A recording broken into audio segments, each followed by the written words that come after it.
Hello and welcome to Nerdarchy. For nerds, by nerds. I'm Nerdarchy Dave. Today I'm joined by Jake from at Q Times. How are you doing, sir? I'm great. How are you? Good, good. I was just stalking your channel a little bit more this morning before we got started.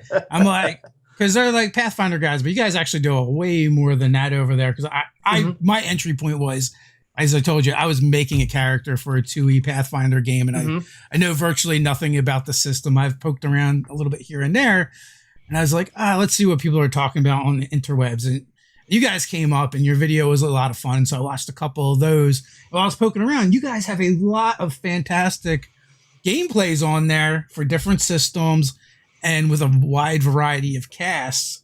So kudos to you guys doing a really great job. Thank you very much. Yeah, we've been exceptionally lucky, um, and with the sheer talent that we've managed to somehow swindle into watching or and being a part of Q Times, and it's actually been really fun because like a lot of people. I think a lot of people really love D&D, and D&D is a lot of fun, but sometimes you just want to play something else. And so it's been really nice because a lot of people are like, "Hey, are you cool if I do a non D&D show?" And I was like, yeah, 100%. What do you want to do?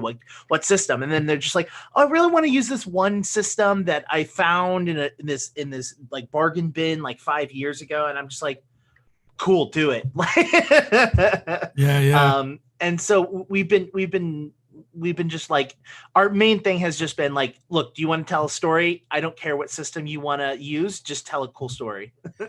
Yeah, I find, just playing games in general, I will play a system I don't even like if I like the people playing the game because, good systems, yeah, they facilitate and they help and hmm it's better than a bad system, but really at the end of the day, like these things are about people, right? So, if you have the right humans gathered together, it makes for a great game. Yeah, there's definitely been a couple of systems that we did reviews on the system, and we had a live play at the exact same time, and they were contradictory of each other because like our review was like, "This game is garbage. Yeah. Please never play this. These are all the things," and then you see us Yeah. playing it, and we're just like having fun and just like enjoying ourselves, and it's like, yeah, we're having fun enjoying ourselves because we're hanging out and playing games with cool people. You know what I mean? Yeah, like so I've played a few games of Palladium where I had a lot of fun, but I just don't like that system. And it's like it's the same system they made back in the 80s. And RPGs have evolved a little bit since Yeah. then. And I hate to bash anything, but that game is, I'm just not a fan of that system. But some of the most fun games I've played were with people playing that. So, Yeah, I think the type of like, and this is a personal thing. I think this the type of system that I'm not a huge fan of are like dice pool systems that have multiple types of dice that you roll in a single pool. Like I can't. I think it was like the Marvel Avengers game, right? That can't like it's discontinued now, but yeah. we played it on stream. That was the game I was thinking about, and it was like, okay, if you're using this kind of ability, you do a D4, and then if you're in this kind of situation, add D6s, and then add some D10s, and then roll them all up, and then any dice that you get higher than it's like, oh, okay, all right. Like those are the kind of games that I'm not a huge fan of because I'm just like give me a simple system like Vampire the Masquerade, one of the simplest systems in the world. It's a dice pool system, but it's like it's easy, it's simple, and it helps you tell a story. You know what I mean? Yeah.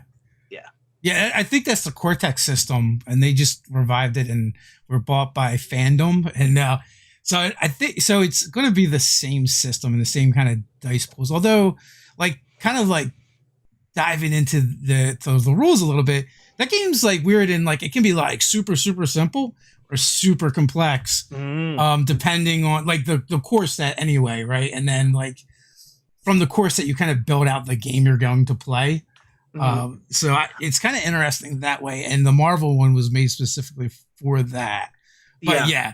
yeah, also like dice pools where there's botching because it's like ultimately the better you get at something, the more chances you are to there's more chances to botch. Yeah. Yeah, yeah, I actually just bought that's funny you mentioned Cortex because I just bought the Cortex system last night. Oh yeah, Literally last that's the night. game you don't like. I literally was like, oh, I was like, I love this artwork. Oh, this is Yeah. so cool. And then I was like, I'm gonna check this game out. It's okay. I have a collection issue, so it's fine. I'll just add it to the shelf of other things that I have collected over the years and only played once. The shelf of shame. Yeah, it's part of Yes. gaming, Yeah. as well for sure. So what is the origin story of Q Times? Oh man, so Q Times actually was a video game website and like all that stuff. So originally, myself, actually, I was at a convention and I bumped into a friend of mine. His name's Adrian, and him and I were talking. Like, oh man, have you seen this new game? And I'm this could be a sad moment for me. Do you remember? Did you see this new game coming out? It's called WildStar. And he's like, oh yeah, and we were talking about how cool it was, and we are like, man, maybe we should get a podcast. And then we're like, yeah, but we need a third person. And I was like, oh, I have an idea. And then I reached out to my friend Krug, and Krug, Adrian, and myself started a podcast called Strange Tales from Outer Space, the longest, most wordy title you'll see in a while. And we started this podcast. It got some traction, and it was doing really well within the community. And then the game WildStar started failing. And we were like, oh, this sucks. This is such a great game. We love this game. We love talking about it. And we want to continue doing this thing, whatever this is. And so we ended up starting a couple other new shows. One of them was called Slash Yell, which was a show about MMOs. And then we had a competitive game, which was like where we would argue about game news. I don't remember. It was a very silly title, but it ended up like turning into a website, and we were doing a bunch of video game content. Adrian's life happens. Not everyone has the free time to like submit and commit to all this stuff. So Krug and myself ended up moving forward and creating Q Times and pushing forward with Q Times. And then we created a show called Game Gorging because we wanted to talk about gaming news. And so we're like, oh, we want to talk about more than just gaming. We want to talk about board games, and we want to talk about tabletop games. And then Pathfinder Second Edition started hinting at stuff. We started talking about it, and we actually started growing like drastically when we started talking about Pathfinder Second Edition, because there wasn't a ton of people talking about it. And then we pushed through and started talking more and more and more about it. And full release ended up getting some interviews with people like Jason Bowman, ended up getting like a large, like a decent following from Pathfinder Second Edition. Then as we were growing, a bunch of friends of mine were like, hey, do you have a studio? We want to film. And then we started doing live plays. And then that turned from like one or two like live streams to like now 8 times a week, which is, oh, I wish this wasn't water. So how did the studio come about? Because as someone who creates content, I know for a fact they don't just happen. So originally, Krug and I were living together in an apartment with my wife, and so it was the three of us. And as gamers, as like very avid gamers, we were primarily in an office 90% of the time, and we never used our living room. Like we just had a living room. And I actually have a background in production, so I do lighting for TV and film for a living, and that's like my main job. And so we were like, all right, well, we want to do like a live stream thing. How do we do this? And then we just started buying like little things from Amazon, and then like borrowing things from other people. Like people are like, yeah, like I really need this. So like, here's 2 cameras that I have. So we literally were just like, everything was piecemeal. None of it was ours. It was literally just a collection of like, okay, we've got lights from these people. We've got cameras from these people. And then we're supplying a table and a room. And we started doing that. And then as time went on, we just like slowly just worked away at replacing all of the parts that we were borrowing, and giving them back to all of the respected people. And then we ended up buying like a Carolina game table. So then we had like this big, huge gaming table that we could play on. And then eventually we got to a point where like, okay, we're too big for this apartment. I actually that apartment was terrible. There was like water leaks and everything. So we were like, all right, we're leaving. So my wife and I ended up buying a house, and we bought a house that had a room off by itself, and it said, okay, this is the studio. And we just built a full-on studio, mics, lighting, reference monitors. We built a grid in the roof, everything, like the whole 9 yards. So yeah. And then you had to move that big ass heavy table. God, yes, twice, multiple times. Because the thing about it is, you could pay for the white glove service where they would deliver it to your house. But I work in a warehouse, so I was like, no. Just deliver it to my work. So then they delivered it to my work, and I was like, oh God, I forgot how big and heavy this thing was going to be. Then I had to move it from my warehouse to my apartment, from my apartment to my house. It's got some dings in it. Yeah. The folks over at Carolina Games Game Tables are great. The Blacks. I don't know if you've met them or if you know them or not. I met them at a con, I think once or twice, and that's how I kind of decided that I wanted to buy one, is from a con. I saw it and I was like, yes, this is what I want. Yeah, I usually always end up stopping by their booth and chatting for a while. I don't get very far when I go to conventions, because it's just like, you go to a booth, talk for 20, 30 minutes, go to a booth, talk for 20, 30 minutes. I need 4-day conventions just to make it through the floor. The last convention I was at was Gen Con, and I went to the floor once because I was running games the entire time, and I'm never going to do that again. Like, I didn't get to see like nearly enough of the floor. I like, when I got there, it was just like, just go. Just like, don't stop unless you see something super, super, super cool. Yeah. Were you doing queue times then? Yeah, no, that was last year's Gen Con. I was actually working for Hunters Entertainment, and I was running Icarus, Kids on Bikes, and Ivan. Yeah, with Ivan. Yeah, exactly. Actually, the coolest thing about that is that I got to run Ivan and the entire crew from Hunters through the Alien RPG, which was really fun. Oh, nice. It was like from midnight till 3 a.m. We were like in one of the rooms playing Alien. It was really, really fun. So it sounds like, you do like all con stuff when you're at the con. I hardly do any con stuff. Like, sometimes I might be like, on a panel or playing or in a game or something, but mostly I just wander and network. So so Gen Con was my first con where I've ever like decided to like work a con and actually do stuff. Normally, as Q times, oh God, these are embarrassing videos and I never bring them up. But we used to go to cons and interview booths. So we would literally go and like interview people about their game or their product or whatever they were doing. And so there's a ton of backlog content of like local cons, like Long Beach and Comic-Con and stuff like that. Yeah. And we used to do that, and I don't think I'll ever go back to doing that. No, it's terrible. We did it 1 year, right?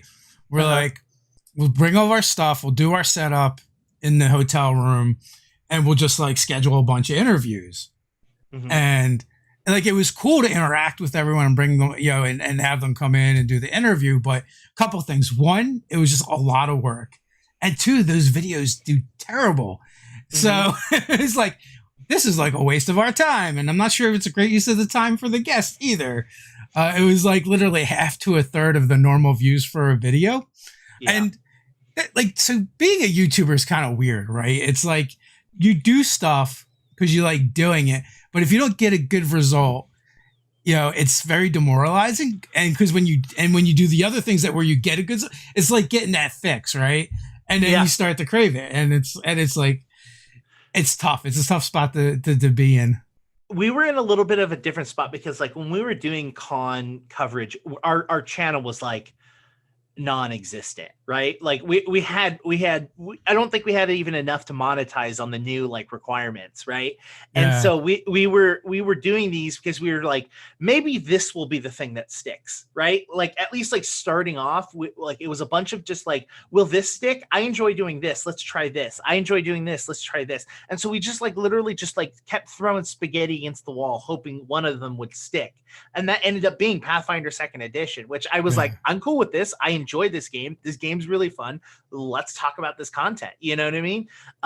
So it ended up working really, really well. One of the things we tried to do is we did try to avoid talking about Dungeons and Dragons as much as we could, because that market is there's so many like big names and like really popular, like you guys are one of them. Is like there's a ton of people talking about Dungeons and Dragons, and it's like cool, they got that covered. There's so many good personalities that are out there that if you want to watch someone talk about Dungeons and Dragons, do you want some fun people? Do you want someone that's going to be very serious? Cool, go. They exist. So it's like it was great being able to be one of those people for second edition. So yeah, the landscape is definitely different than when we started, and your trajectory is actually very similar to our own. Except for it sounds like you guys actually knew what you're doing. Wait, it's called fake it till you make it, my friend. It's called fake it till you have production experience, and literally when we started, it was like iPhone, external mic. And but at the time, like, there was just talking head videos. There was no production whatsoever. Like the top tier guys had like basically no production at that time. And we just went with a generic, like, we're going to talk about nerdy stuff, like our name is very generic that way. And it was like, 6 months into it, 5e drops. We didn't even know they were making another edition of D&D. We were playing. For the last couple of years, we had moved on and we're playing Mutants and Masterminds. We had done 4E for a little bit. I think at the time, it was actually after we started Nerd Era, just before I played like a session or two of Pathfinder. So like, I wasn't really doing D&D games at that time at all. So we just were like, we'll just do like generic nerdy stuff and generic videos, and then 5e the basic rules drop. I'm like, hey guys, did you know they're doing another D&D? And it was like the same thing. It was like, we really like this. This is like all the stuff from previous editions all mixed together. Yeah, like, and they managed to find all the stuff that we kind of really liked. So, and then the channel just started taking off. But I will say, like, about 2 years ago, that's when the D&D YouTube scene really blew up. And, you've got, like Puffin Forest and, Matt Colville's on here, and now Critical Role has their own channel. But there's a bunch of D&Ders that are like closing in on 300,000 subs. And when we first started, we honestly thought, like, I think maybe after a while we could hit 100. And now it's like insane. I mean, we're like, last I checked, which as a YouTuber, you check way more than you should. I think we're 5 subscribers away from hitting 13,000, which like is congrats. For what this year has been. That's phenomenal. Like we like, I personally set different goals for ourselves, and we hit our first goal like within the first couple months, and I was like, okay, what's a realistic goal? And I was shooting for 5 or 15 at the end of the year, and then COVID hit, and I was like, well, maybe not. And so, I'm very proud of the 13K that we've gotten, and like that's huge for, especially again, our first year of creating content, we didn't have 1,000. You know what I mean? So it's like with having a first year of creating content, when we were excited about 20 views, right? We were just like, oh my God, 20 people were willing to watch this video. That's amazing. To now where we're just like, okay, we've got 13,000 people willing to just hit a button. or you had that one subscriber that like comments on all your videos. Like you appreciate the hell out of it. I still remember the name of that guy, right? From our channel. Like David Sims would go around and he would comment on all like new D&D YouTube channels. And then like after they hit a certain point, like he would just fall off. But like I appreciate the hell out of that guy, because like it's like, okay, we're not there yet. Because the first 6 months, like you're saying, it was like just crickets. And then we started, blowing up after that. I mean, it was a little bit easier just because, when we started, the D&D name has a little bit more weight to it. And we were like the only YouTube channel at the time talking about RPGs where it was a bunch of us, right? There, when we first started, there was 4 of us on on camera, which was terrible, by the way. Like I've gone when I've gone back, like I went back to try and do Don't like never go back, my friend. I Do know. never go back. Oh God. I tried to do some transcriptions when it was 4 of us in a video. I was like, I don't think one complete thought got said through that whole entire video. And we're all from Jersey, so we're like talking over top of each other and yelling at each other. Yeah, man. Going back is the worst thing ever. Like we go back to like original videos where we were like our first Game Gorgon video that we ever made, and we go back and we're just like, oh God, I understand why like less than 20 people wanted to watch this, because we were just like, hi and welcome to Game Gorgon. It was just like, what are we doing? Like it's so awkward. Yeah, I mean, you just gotta suck at like 100 videos first. You just gotta get, like I said, we just kept throwing shit at the wall. You know what I mean? And it was like both Krug and myself. Krug like works in IT now, but Krug also like has a theater background. But like in lighting, that's where we met. We actually met in college. We went to the same high school, same middle school, and same college, but we didn't meet until like college. And the two of us like met there. Both of us have like lighting backgrounds, so it's like we were lighting and we were doing production for the actual show itself, but like neither of us had like experience in front of a camera, so we were just like, hi, not sure what to do with my body or my hands, and I'm just gonna stand here awkwardly. Like, yeah, it's very bad going back to those videos. Like there's some videos I'm just like, maybe I should just like hide those. Yeah. Well, honestly, like, so I thought that for a while too, right?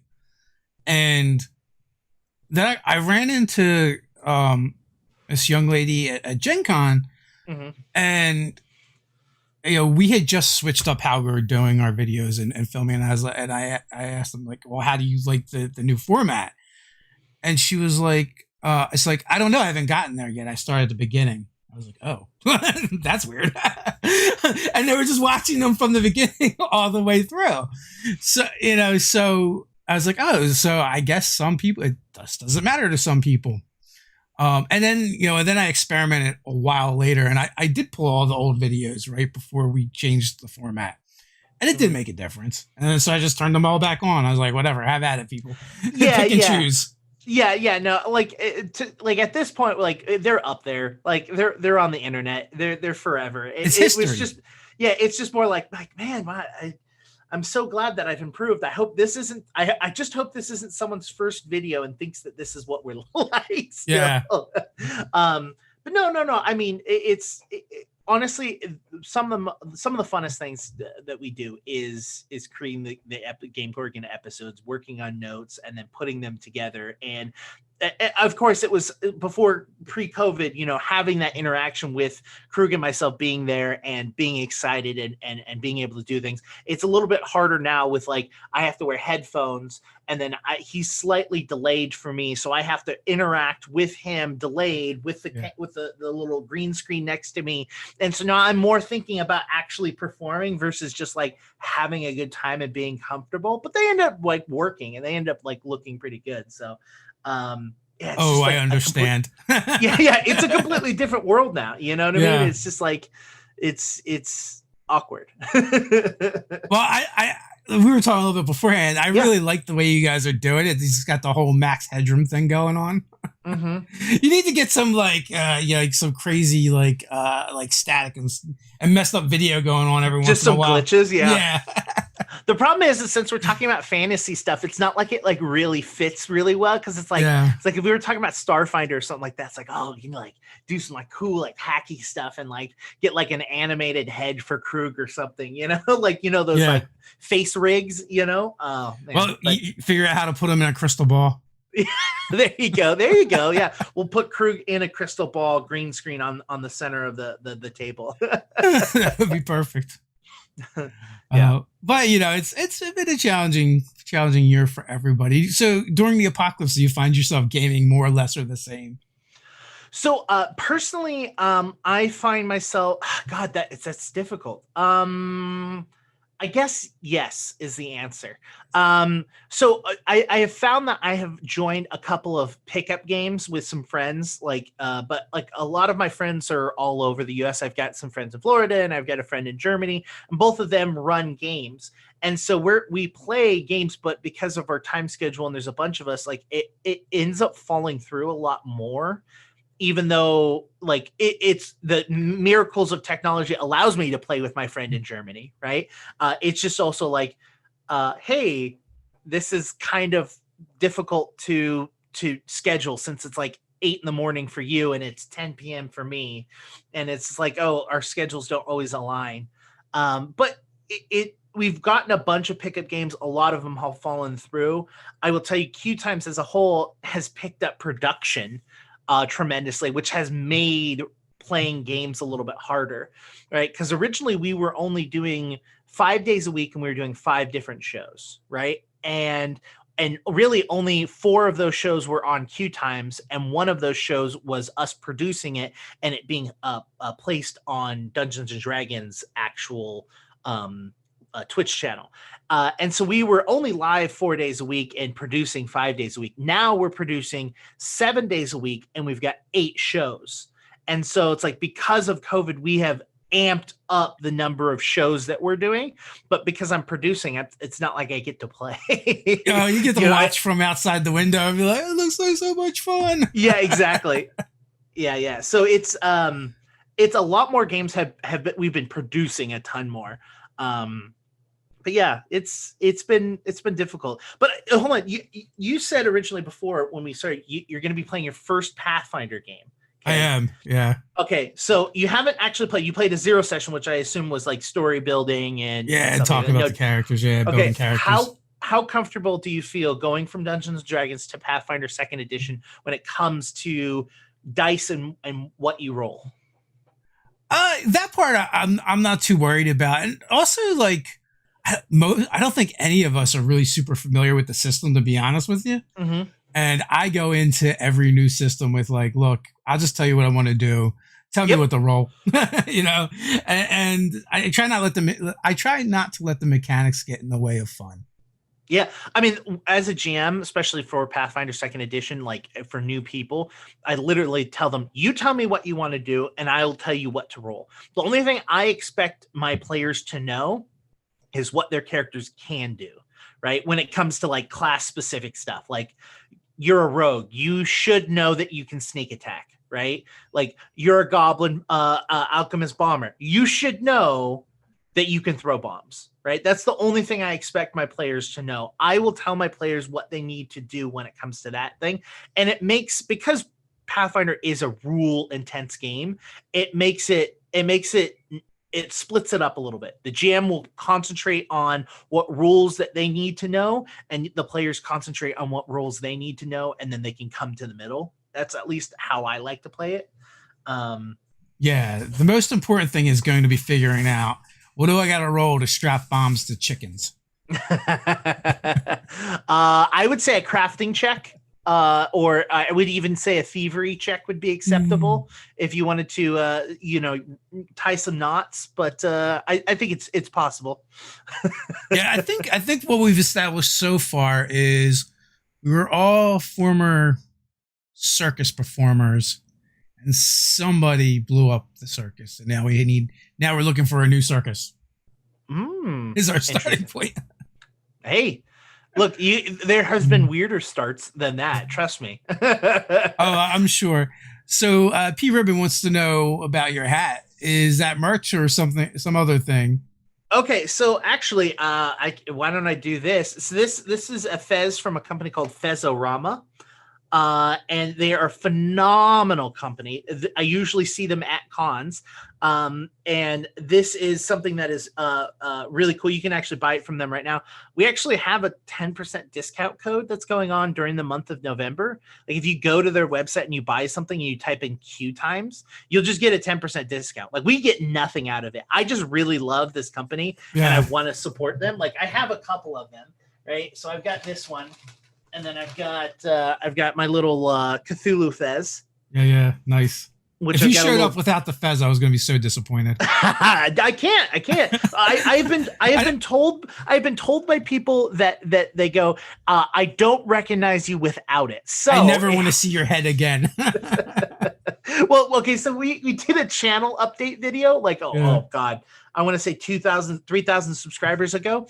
And there was a part where we were like, okay, we're going to be thinking things in our head and we'll use that as voiceover and people will think that, and we'll just sit there doing this. And one of the things I said is like, oh man, if I take my Fez, with more followers, they're going to keep wanting to know where my power underneath my Fez is coming from. Like, but there's a collection. I think Krug has been making it where how many times I have forgotten my Fez on a show and like stopped mid show and goes, no, crap, my Fez, and like ran and gotten it. But like I literally bought this. This was my first Fez. I bought this Fez at like Long Beach Comic-Con, and I bought it because I thought it was cool and I was super into Cthulhu, and I bought it. And cool. Yeah, and I have worn a Fez ever since, and I was like, cool, this is my brand now. No, I totally get it. We've got the same thing going on with facial hair. See, I wish I could do that. This is like 3 months of not shaving. Like, oh, nice. I can't do it. I can't grow facial hair. It's the worst thing ever. Worst dwarf ever. It's the warm California weather. It just does not assist with the warmth of your face. Yeah. Like, no, thank you. I'm good. I've got the opposite problems, and as I get older, it gets worse. Just hair everywhere, except for where you like want it. But yeah, no. The Fez is great. The company is great. It's like a family run company. We're actually, you mentioned merch. We're actually talking to them about creating a Q Times Fez in the future, because we can actually do they actually do custom work. So we're currently working on a logo / like image that we want to use to kind of represent Q Times and or Game Gorgon, something along those lines. But it's going to be like a limited run. Like we're going to just do a handful of them and then ship them out, which is kind of fun, which is really exciting. Yeah. Exclusive. Get your exclusive Q Time Fez before they run out. Well, it was so funny because like I posted up on Twitter. I was like, hey, would anyone be interested in like buying a Fez or like having a Fez? And like I was expecting it to be like, dude, you're the only person that wears a Fez that's dumb, right? And then it was like 97 to like 3%, and I was like, Jesus Christ, what? Like, all right, y'all, let me hit up Fezarama and let me ask them if they've got some ideas, So yeah, like they're like, all right, well, let's start with a discount code. So they gave us that discount code, and then you got to steal this from the chat from Shallender. Oh, what do we got? The Q Times Festival. I love it. So, there was a period of time where I was doing trivia, and I was wearing a Fez during the trivia. I don't know why. I don't know, dude. Like at a point where you're just like, I don't know what I'm doing. I gotta just figure something out. Yeah. So one of our viewers always asks about dragons. You've got a favorite dragon? Oh man, I enjoy black dragons because one, I love acid damage because it's always it's one, like it's probably the evilest of damage, I feel. And I just created a black dragon like arch villain that the show that I'm running, Court of Corvids, that is like one of their reoccurring villains that's going to happen to them as a future is a black dragon named Alistair. And I don't know, just like a line of acid damage is just like cool to me. I don't know why. Chat's also asking some of the hard-hitting questions here. Okay. Which side is a proper side for the Fez tassel? Ooh, so I prefer the right side. I don't think that there's like, I mean, I'm sure that there's someone that's like, etiquette is that needs to be in the back side. But I prefer my right side because I found that I got it in my eye less. that was like, there's some crucial purchases if you ever buy a Fez. One, the pin. You gotta get a Fez pin. Or a tassel pin, because literally before that, I literally would get strands of the tassel just in my eyeball, and it was probably the worst thing ever. especially when you're trying to film an episode of Game Gorgon. And I Yeah. turned to look at Krug. See, that's what it is. It's like when it was on the left side, and Krug's always on my left side. So I would turn to my left and it would just fly into my face. So I started pinning it to the right just so I could avoid that action, you know? Eye injuries, very important. OSHA Yes. approved. uh, As always, chat, if you have any questions, feel free to ask them. Just put question in front of it so we can pick them out easy. And as always, the guests links are in the description and it'll also be in the pinned comment after we're not live anymore. So you guys can go follow Jake and Krug and all the wonderful people I have on there. Like I said, I've seen a lot of names I recognize from Geek and Sundry, and people we've had a chance to talk to in the past. So honestly, I have to say that Q Time streaming as a whole and like the main people that I know is 100% due to B. Dave Walters. So I worked with a mutual friend of B. Dave and myself named Natasha. And the two of us were friends from work, and we hung out outside of work here and there. And then I was friends. I ended up not becoming friends with B. Dave, but she would comment on B. Dave's stuff, and Dave is pretty political, and him and I were going back and forth. And this was 2016 or 2015, and so like him and I would get along because we align pretty closely together when it comes to that. And we went to a beer festival. And it was the first time I ever met B. Dave. And I walked up to him and I was like, "Hi, I know we've never met or ever spoke in person, but I would like to give you a hug." And he was like, "Dude, me too." and then Dave and I became pretty good friends after that. We had a very shortly lived show called Role Players, where Natasha and myself, Josh, Natasha's wife or husband, and B. Dave, the four of us would talk about tabletop RPG games, and that was in our kitchen of our apartment. Yeah.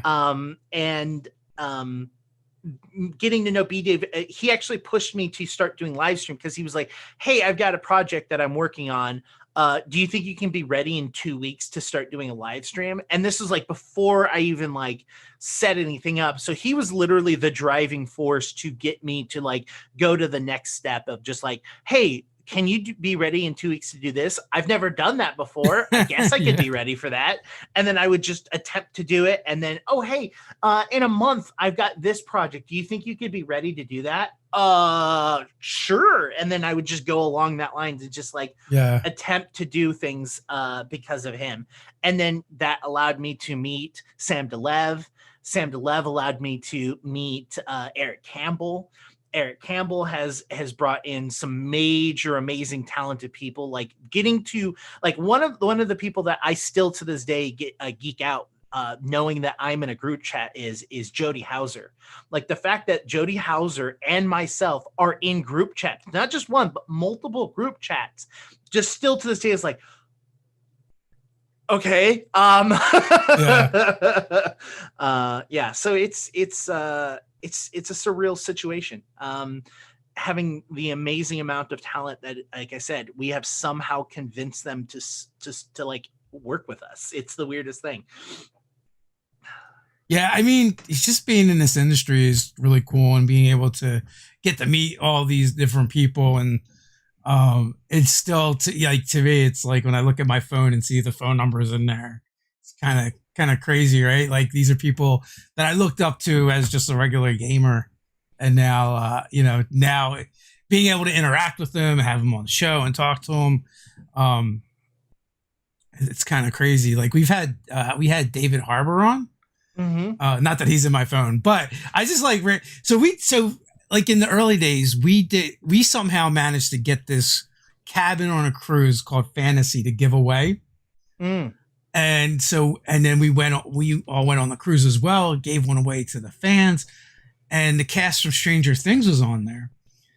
And one of the people that we actually gave the cabin to, they asked the question of the kids, like, "Do you guys actually play D&D?" Mm-hmm. And David Harbour is like, "Well, I run a game every week." And I think it was more like he used to run a game every week. But so I just randomly tweeted at him. He's like, "Sure, I'll do that. I can pop on for like 20 minutes." And then he stuck around for like a full like 45 minutes. I was like, "Yes, he didn't use the ripcord." That was like super cool, and getting to talk to like R.A. Salvatore and some of the Watts designers and Monty Cook. Yeah. We had Dave was running a show for a little while called One-on-One Shots, where he like reached out to a bunch of different like people within the D&D community and said, "Okay, I'm going to run you either D&D or Vampire the Masquerade, you choose." And like getting to work with and talk to people like Matthew Lillard was really freaking cool. You know what I mean? Like having Matthew Lillard on, I mean, there was so many really nice, awesome people from One-on-One Shots. It's not even funny. Like it's bad because it's still early and I haven't had coffee here, but I'm like forgetting all of the names of all of the people that were on One-on-One Shots. But it was really great. Like there was quite a few people who like would hop on and just be like, before Dave would get on, and she'd be like, "Oh, hi, how are you?" Like just like genuinely nice people, you know? It's a very open community and industry. And like whenever you're meeting kind of like your heroes and these people that you look up to, it's like a mixed bag before you meet them. It's like, what if they're awful? Yeah. P. Ribbon wants to know what is the most off the wall or unexpected thing that you had encountered live streaming? So one would be requests from GMs to do things that are very, very, very complicated. But as it comes for player wise, there have been a couple situations. There was one episode where I always refer back to it on Court of Corvids, where a player expressed how a rule worked. And I'm not a big like rules like lawyer when it comes to live streaming. Like I just kind of want to play and make sure that we're having a good time.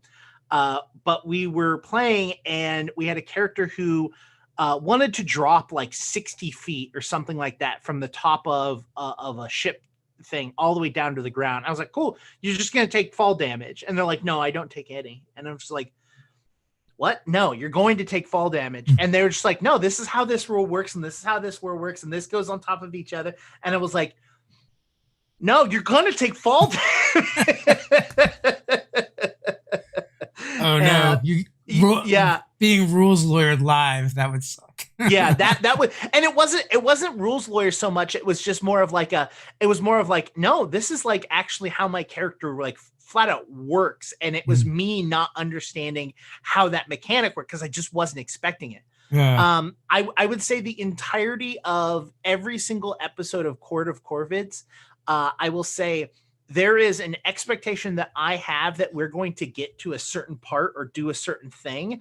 And inevitably we never, ever end up getting to do those things because the cast literally just goes off the walls and just does something completely different. And I refuse to railroad them. And so like, I'm just like, cool.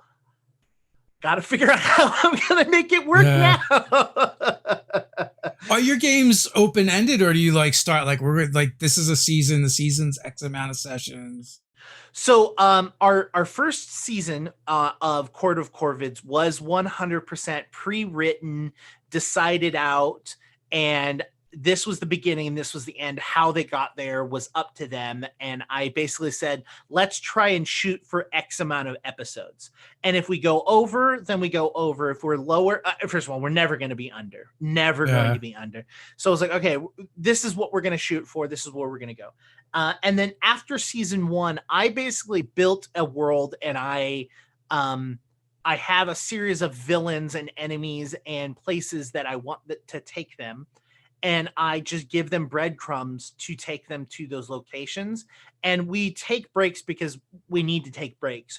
But I won't end unless a like major villain is taken out or like a good point within the story. I won't end it until I know that happens. So a season or an arc can vary from episode or from arc to arc. will vary the number of episodes based on how long it takes them to figure it out, um, there was like an entire section where they were on a boat, and that I would say took them a little bit less than another arc that they're currently on, which is taking a while, which is, hey, get rid of all these undead, Yeah. so there it varies. I after season 1, I try not to say this has to be 8 episodes or this has to be 10 episodes. I'd rather it, and because I'm the producer and I'm the one that's running our schedule, I have the freedom to be able to do that. Is go, okay, cool, I'm going to leave this slot open, and when we get to the last episode or two, I will let the next show know, hey, start planning to come in on X date, because whenever I found myself, whenever I tried to line shows up right on the back of each other, it would just kind of fail because, oh, well, they needed to push an episode because of one reason or another, and now I have to push an entire cast an extra week, and it doesn't work. So I always try to leave at least a couple weeks in between shows and give them the notification, hey, you can start earlier, you can, so that things are a little bit more lined up that way. Makes sense. It is tricky, right? When you have a confined space to work in as the GM, trying to figure out how to get everyone to where you need them to be so that it does wrap up on time. I think go back to the weirdest thing. I think it's when we were doing Saber Dice and Guy Schlanders had to figure out a pelvic thrust skill check and what was and what the best skill was going to be for that. Yeah, I would say that I would say when it comes to like weird stuff, I would say there's more weird stuff on our RP Discord server than there are with our live stream itself, because like our players know that I don't like to rules lawyer during game, and so if I just say it won't work that way, they'll make one request, and if I still say no, then they go, okay, they leave it alone.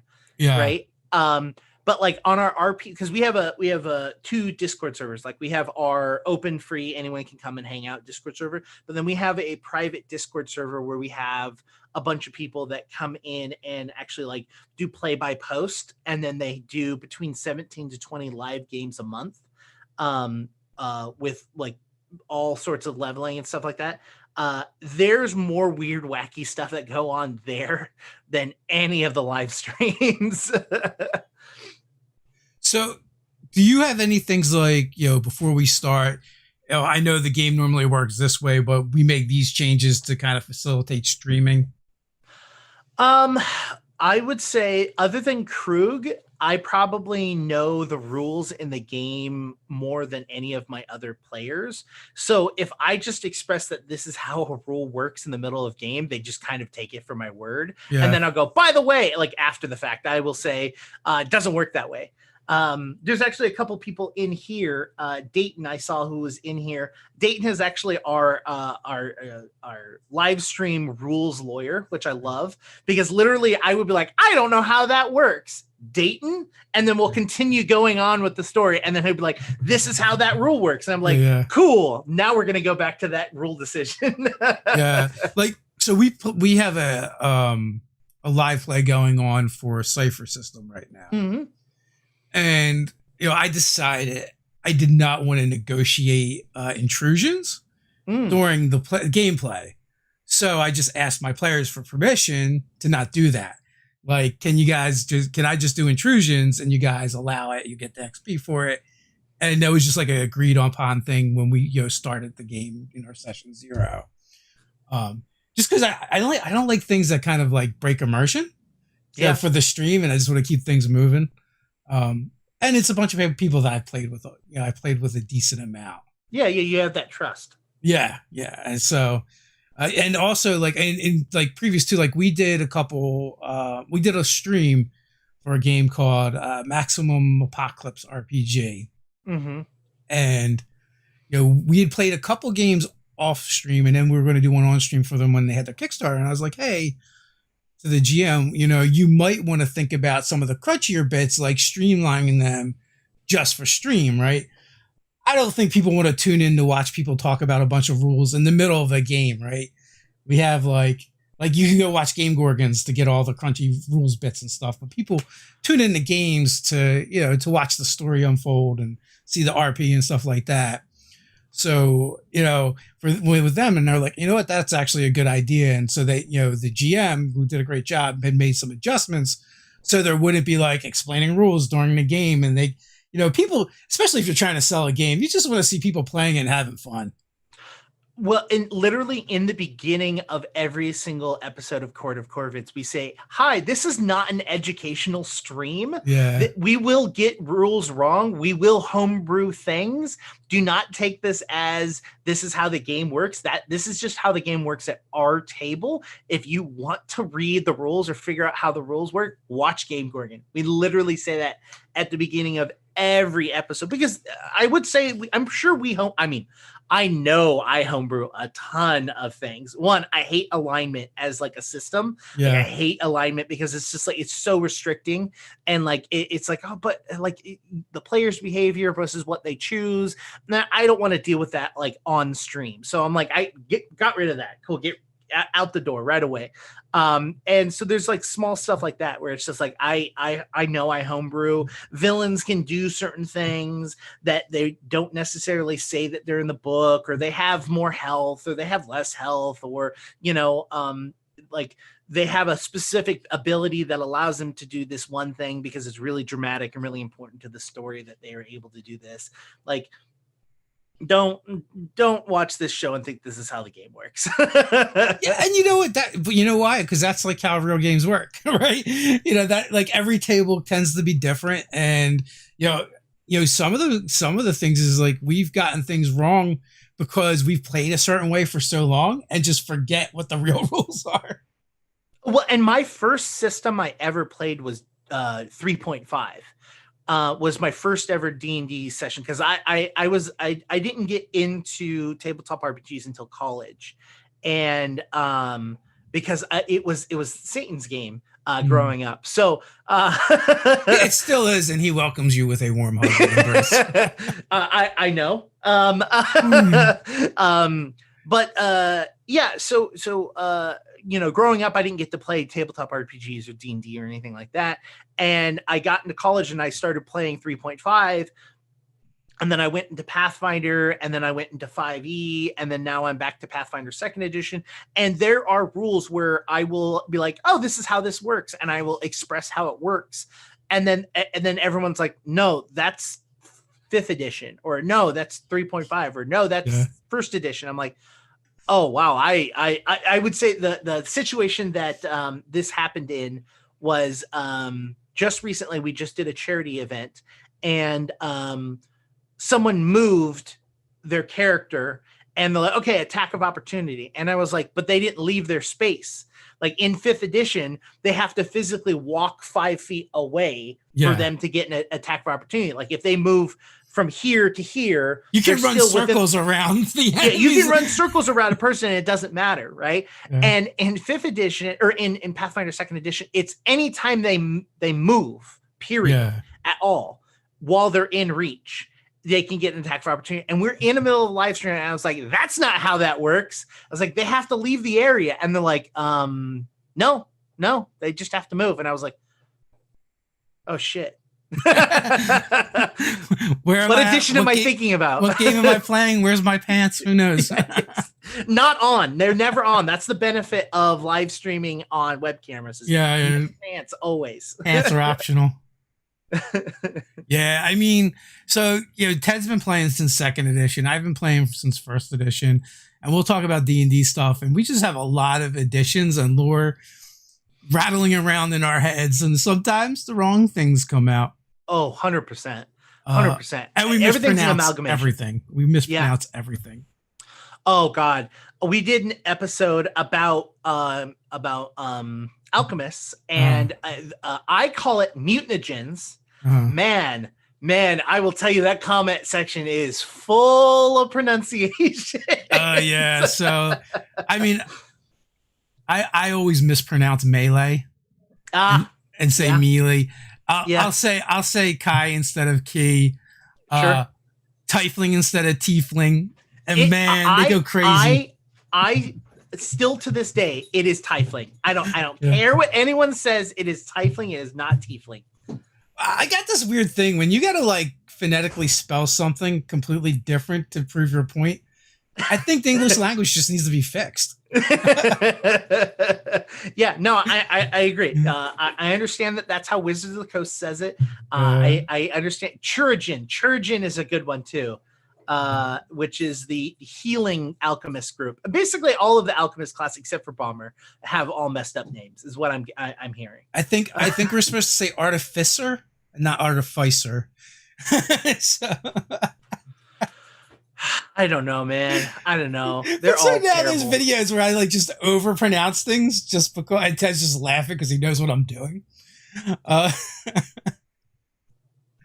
It's really hard after you've been saying something for like 20 years to be like, nah, I'm gonna say it the right way now.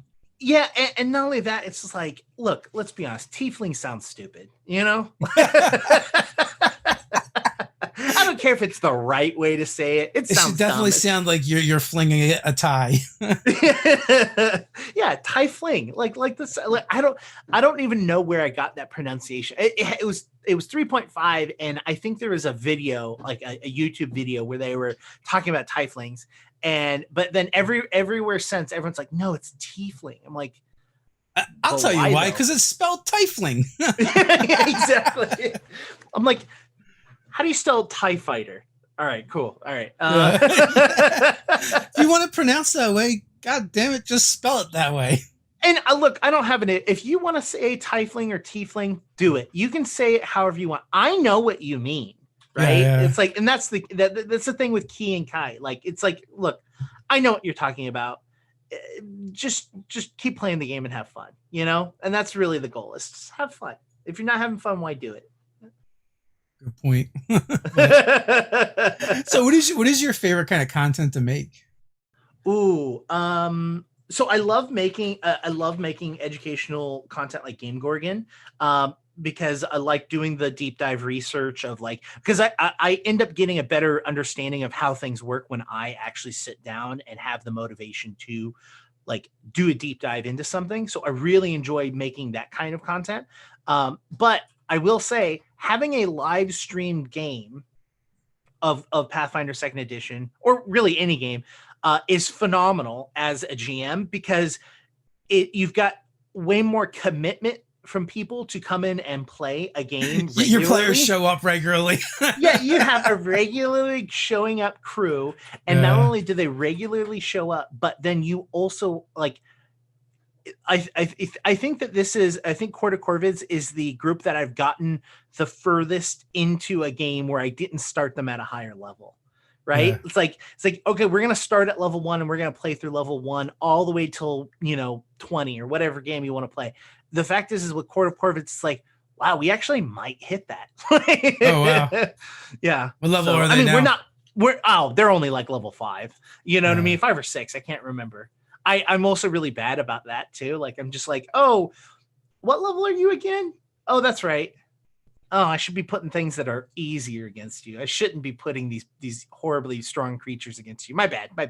Listen, in the early days, you go in a room, 3 kobolds. Go in another room, hill giant. Work it out, players. Good luck. Have fun. There's no monster ecology, nothing. Just like, I don't know why. It just is. I ran a game for Paizo. It was for PaizoCon, and I had Jason Bowman in, and I was just throwing fun, interesting monsters at them. And he was just like, he like stopped after the third monster, was like, someone was having fun with the bestiaries, weren't they? And I was like, shut up, Jason. It's my game. I don't have to come up with your stupid rules. That's right. Hey, if you think the monster's too tough, run away. Well, it wasn't tough. It was just the fact that I had weird monsters that should not be working together. And he's just like, all right. Like, I had like these poison spore creatures, and I don't know if you've looked at the bestiaries or not, but there's these phenomenal creatures. I love them. They're called attic whisperers, which are basically just like ghost children. They're creepy as hell. And so I had like these poison spore things and these whisperers, and then there's a sloth that eats away at your dreams in the game. They're phenomenal as well. Nice. And I put all of them together in one game, and Jason's just like, what game are we playing? Yeah. We used to do a series called Monster BFF, and we really enjoyed it, had fun with it, but the internet did not care that much. Where we just make weird combinations and put them together and like figure out how they could work together or why they would. And as a game master, why would you not do that anyway? Yeah. You're just like, okay. Would you say that most people watch your content as GMs or as players? Man, I don't know. I have no idea. I don't know what they want, to be honest with you. Then once I think I know what they want, then I really don't know what they want, right? See, and here's the thing: is I'm not sure if half the reason why people want or don't want something is because the audience wants or doesn't want them, or because YouTube changed how their algorithm works and they think that you should be something else. Because that's the other aspect of it, is like half of it is actual audience base, and the other half is like what YouTube thinks that what you do is. And you're just like, cool AI algorithm that even Google doesn't understand how it works. Yeah, I mean, I don't get too mad at the algorithm because it really does just go by off the behavior of the viewers. So, yeah, honestly, I think the bigger problem is sometimes like we think we want or like a specific thing, but our actions actually are say otherwise, and that's what the algorithm really just goes off of. Unfortunately, I mean, it's weird, it's bizarre, but yeah. I always find it interesting, like what picks up and what doesn't, because like when you're playing or you're doing something, you're just like, oh, this is really great. Or like when you put a ton of effort into something and you're like, okay, cool, this is gonna be phenomenal, and you place it out there in the world, and it's just like, oh, okay, no one likes it. All right, cool. Yeah. All right, cool.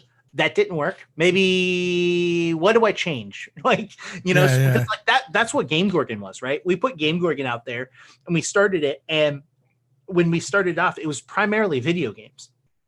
And we were trying to compete with some of the people that, have been reviewing games for years and has a huge audience base.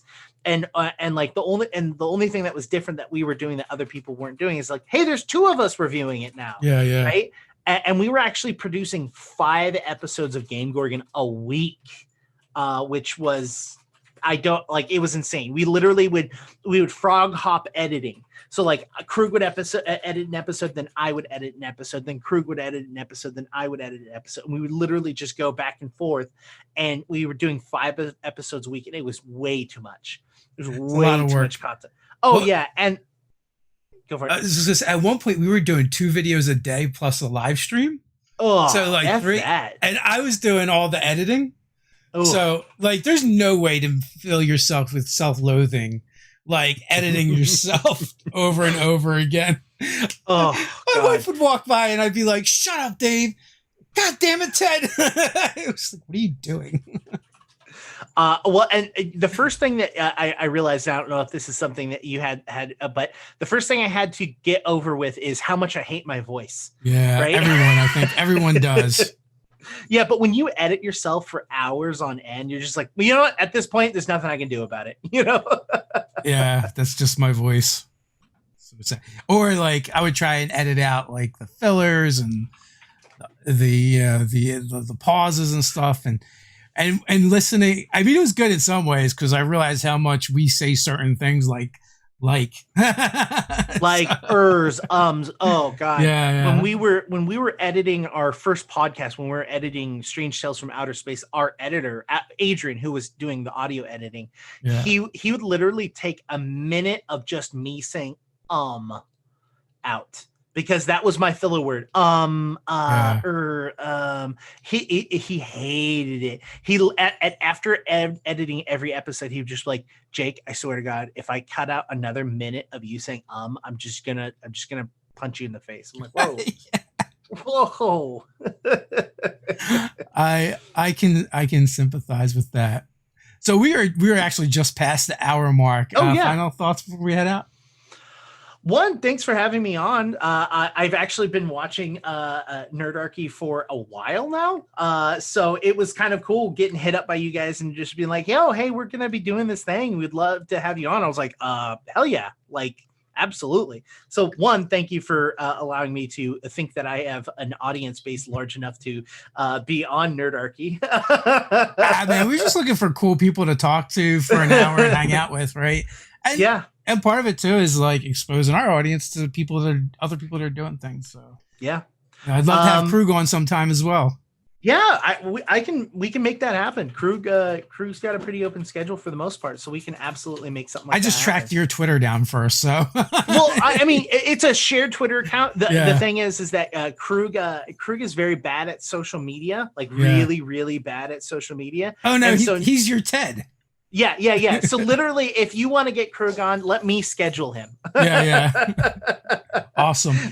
Well, thanks for being on. As always, folks, thank you. In the description, you can find the links. And until next time, stay nerdy. Bye, everyone.